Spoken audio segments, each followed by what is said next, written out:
दोस्तों नमस्कार, आदाब, सत श्री अकाल।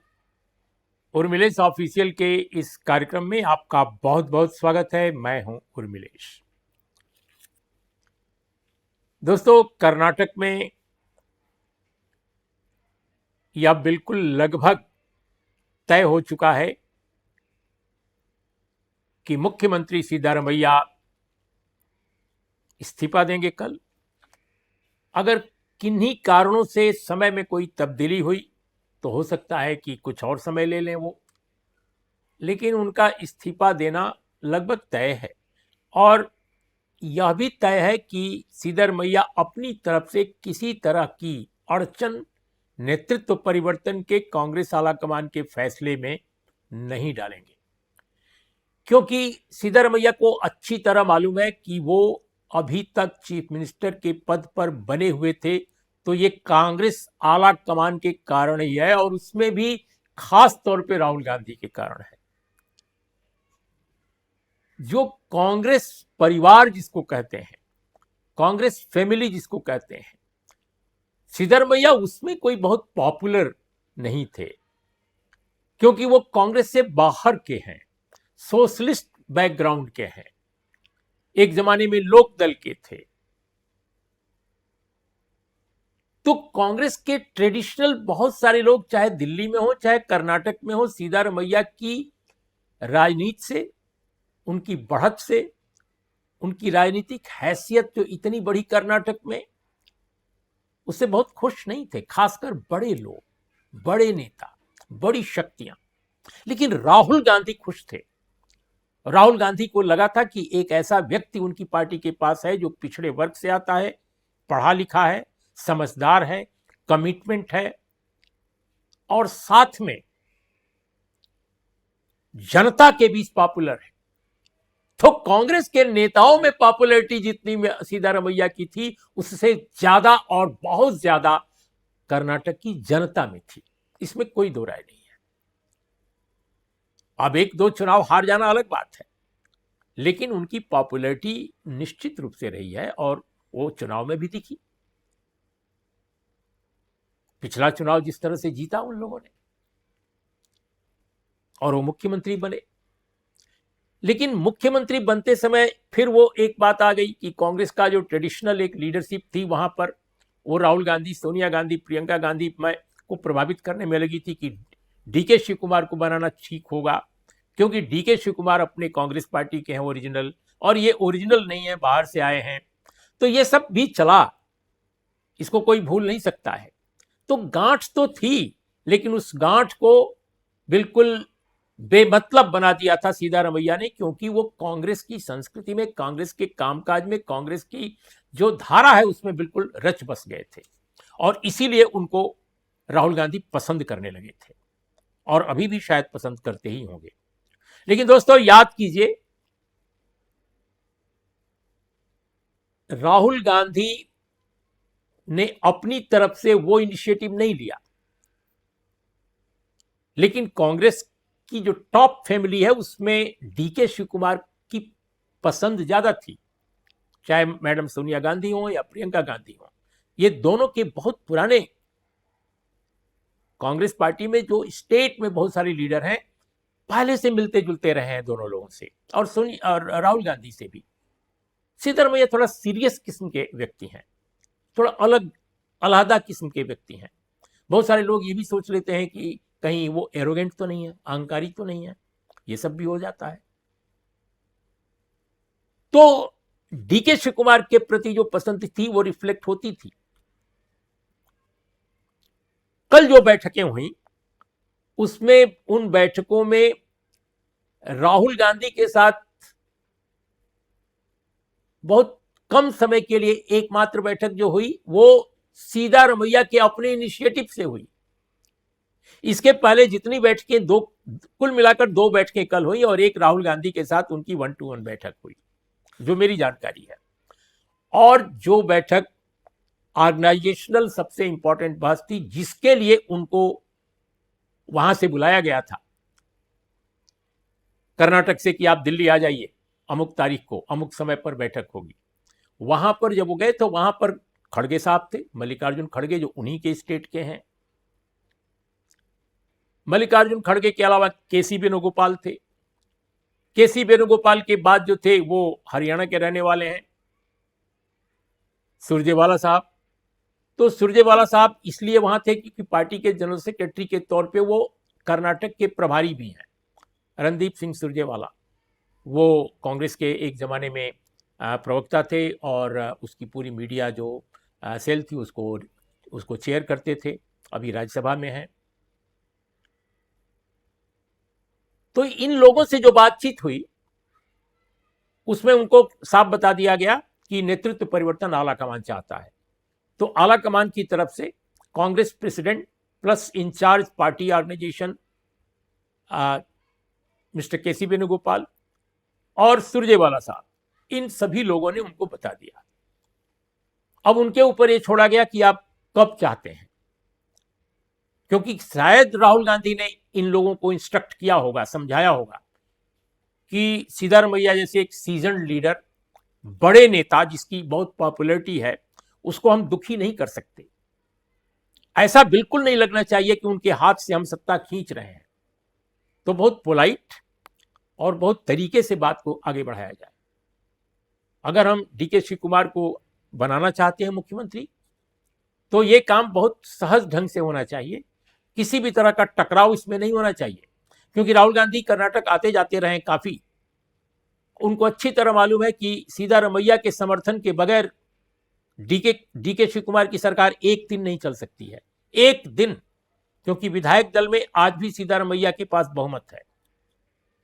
तो डीके शिव कुमार को जो मुख्यमंत्री बनाया जा रहा है वो विधायक समर्थन के कारण नहीं है, इसके बावजूद कि डीके शिव कुमार कांग्रेस में पुराने हैं या मूल कांग्रेसवादी हैं, मूल कांग्रेस के लोग हैं, और सिद्धारमैया बाहर से आए हुए हैं। लेकिन विधायकों में अभी भी सिद्धारमैया की स्थिति अच्छी है। तो ये बात राहुल गांधी को भी समझ में आती है, और चूंकि कर्नाटक काफी उन्होंने घूमा है हाल के वर्षों में, तो उन्होंने इस बात को अलर्ट किया। और तब सिद्धारमैया को कहा गया कि ऐसे आप जो भी चाहेंगे वैसा होगा, लेकिन ये काम करना है। कांग्रेस आलाकमान यही चाहता है ताकि हम 2029 के लोकसभा चुनाव के लिए और 2028 के विधानसभा चुनाव के लिए हम अच्छी तैयारी कर सकें एक नए लीडरशिप के साथ। इस बीच जब एक बार सिद्धारमैया ने कुछ कहने की कोशिश की नेतृत्व परिवर्तन के सवाल पर, तो मल्लिकार्जुन खड़गे ने, बताया जाता है, ये कुछ सूत्र बताते हैं कि शायद उन लोगों में ये भी बात हुई कि भाई जब इलेक्शन हुआ था 2023 में, तब भी आप और शिव कुमार के बीच ही द्वंद्व था कि कौन बनेगा, और ये तय हुआ था कि भाई ठीक है, आधा आधा, क्योंकि आप सीनियर हैं तो आप पहले रहेंगे और बाद में वो आ जाएंगे। लेकिन आपने क्रॉस कर लिया काफी समय, और वो राहुल गांधी ने आपको अलाउ भी किया। बल्कि ये भी इसमें किसी ने कहा या नहीं कहा मैं नहीं जानता, लेकिन शायद ये भी एक बात तय रही थी कि सिद्धारमैया चाहते थे कि अगर उनको हटाना ही है तो कुछ महीने और रहने दिया जाए, जिससे कि वो कर्नाटक की राजनीतिक हिस्ट्री के पहले ऐसे मुख्यमंत्री बन जाएं जो सर्वाधिक समय तक जिसने सत्ता संभाली हो। अब तक ये रिकॉर्ड देवराज अरस के पास था, और देवराज अरस एक ऐसे मुख्यमंत्री थे जो बहुत ही लीजेंडरी, बहुत ही बड़े कद के वो नेता थे। वो 1972-77 में मुख्यमंत्री रहे और इसके बाद 1978 और 80 के बीच में रहे। लेकिन सिद्धारमैया अरस से भी ऊपर हो गए, क्योंकि उन्होंने जितने वर्ष अरस साहब रहे उससे ज्यादा सिद्धारमैया आज पूरा कर चुके हैं अपना वक्त। तो ये सब चीजें तय हुई।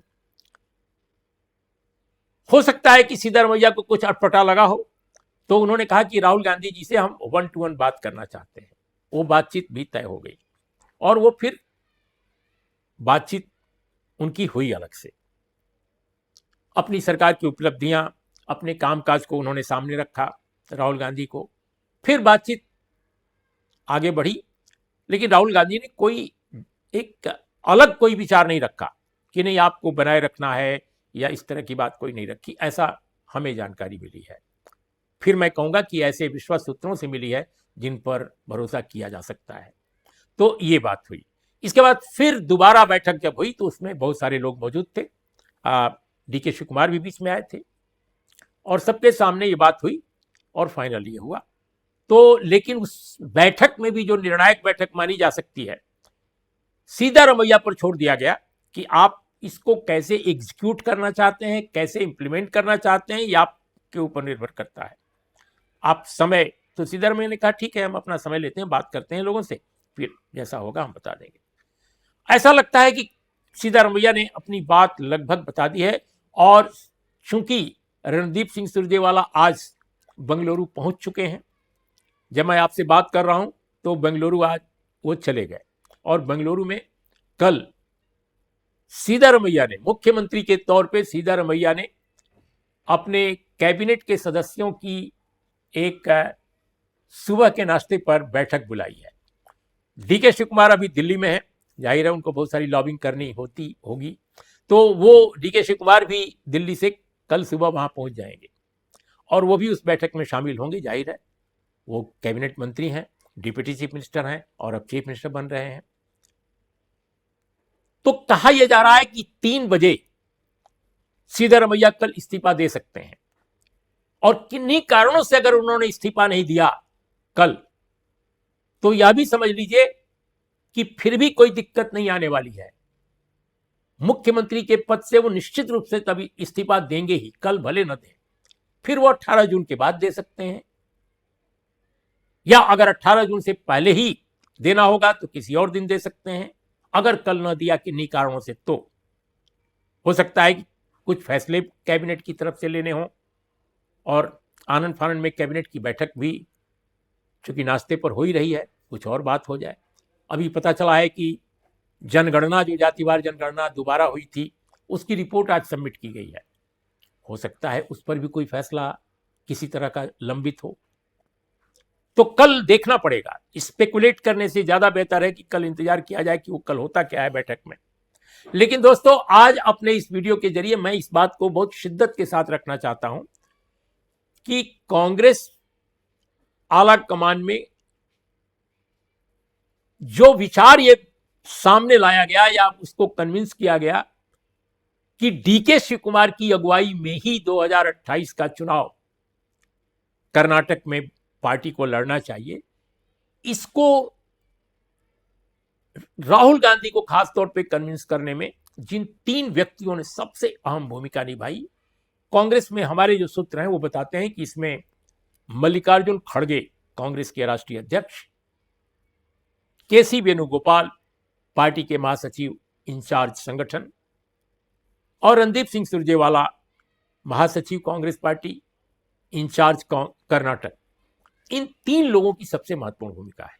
यानी आप कह सकते हैं कि सीधा रमैया जैसे सीजन्ड पॉलिटिशियन, एक पॉपुलर चीफ मिनिस्टर, कर्नाटक की सत्ता से उनकी विदाई की पटकथा जिन 3 लोगों ने लिखी वो ये है, खड़गे साहब, रणदीप सिंह सुरजेवाला साहब और केसी वेणुगोपाल साहब। अब केसी वेणुगोपाल तो केरल में मुख्यमंत्री बनते बनते रह गए, लेकिन हाँ, कर्नाटक में उन्होंने मुख्यमंत्री जो थे उनकी विदाई का एक तरह से परिपत्र लिखा, अन्य 2 बड़े टॉप लीडर्स जो कांग्रेस के थे उनके साथ मिलकर। अब इसमें भी दोस्तों राजनीति, उस राजनीति की शिनाख्त की जा रही है कि एक जमाना था जब खड़गे साहब भी चीफ मिनिस्टर के उम्मीदवार हुआ करते थे और बताते हैं कि उस वक्त चीफ मिनिस्टर वो नहीं बन सके, जबकि वो भी बहुत महत्वपूर्ण नेता थे, बहुत ही सम्मानित, बहुत ही हैसियत वाले नेता, लेकिन उनको वो मौका नहीं मिल सका। उनको उतना विधायकों का सपोर्ट नहीं प्राप्त हुआ जितना सीधा रमैया को प्राप्त हुआ, पहली दफा भी और दूसरी दफा भी। तो कहीं ना कहीं खड़गे साहब को इससे खुंदक तो जरूर रही होगी कि भाई ये कांग्रेस से बाहर जो आदमी था वो कांग्रेस के अंदर आकर 2 बार मुख्यमंत्री रह गया और हमें वो मौका नहीं मिला, यह भी एक रही होगी। और इंसान तो इंसान ही है। रणदीप सिंह सुरजेवाला और केसी वेणुगोपाल के अलग अलग कारण होंगे, ऐसा कांग्रेस में बताया जाता है। क्योंकि अगर आपको सिद्धारमैया को इस पद से हटाना ही था तो ये वक्त सही नहीं है। तो ये वक्त चुना ही क्यों गया? मैं इसलिए इस वक्त को सही वक्त नहीं बता रहा हूं क्योंकि कांग्रेस के सामने बहुत सारे चैलेंजेस हैं।